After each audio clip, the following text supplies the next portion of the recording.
La crise liée à la pandémie de Covid-19 menace 270 millions de personnes de sous-alimentation. Afin de contrer l'insécurité alimentaire, le Programme alimentaire mondial souhaite mobiliser 4,9 milliards de dollars au cours des 6 prochains mois. Le PAM a souligné l'augmentation massive du nombre de personnes souffrant de la faim du fait des effets socio-économiques dévastateurs de la Covid-19. Selon l'institution, la nourriture est le meilleur remède contre le chaos. Sans elle, une hausse des migrations et des conflits et une sous-alimentation serait imminente.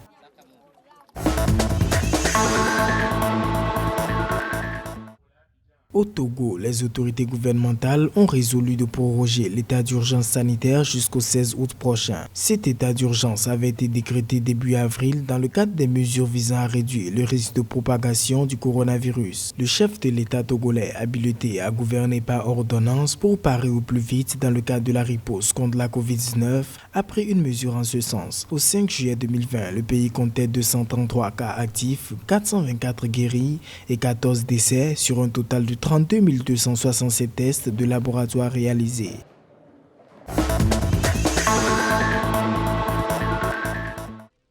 En Afrique du Sud, plus de 10 000 nouveaux cas de coronavirus ont été enregistrés entre le 4 et le 5 juillet 2020, un record qui laisse craindre une flambée des infections dans le pays. Les autorités sanitaires ont annoncé un prochain pic de contamination suite au relâchement progressif du confinement strict mis en place le 27 mars 2020. Le bilan des décès liés au virus s'établit de son côté à 3 026. Au 5 juillet 2020, 187 977 cas positifs et 91 227 guérisons ont été recensées dans le pays.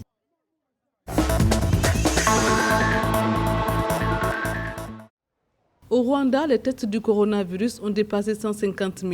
Les résultats des tests ont montré que 21 nouveaux cas ont été identifiés, dont 7 de Kigali, 5 de Ruzizi, 5 de Ngoma et 4 de Kerehe. Les nouveaux cas ont porté le nombre de cas actifs à 567 contre 493 recouvrements.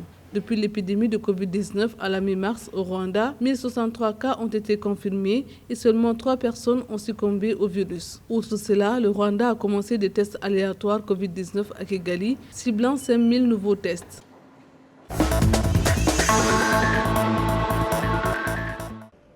Les autorités kenyanes ont rapporté que le pays a atteint 7577 cas après que 389 personnes ont été testées positives. Il s'agit d'un échantillon de 4829 personnes testées au cours de la même période. Sur les 389 nouveaux cas, 266 sont des hommes et 123 femmes, le plus jeune étant âgé d'1 an et le plus âgé de 97 ans. Selon l'Institut de recherche médicale du Kenya, environ 550 000 personnes à Nairobi et environ 100 000 à Mombasa ont déjà contracté et récupéré de Covid-19, acquérant probablement une certaine immunité.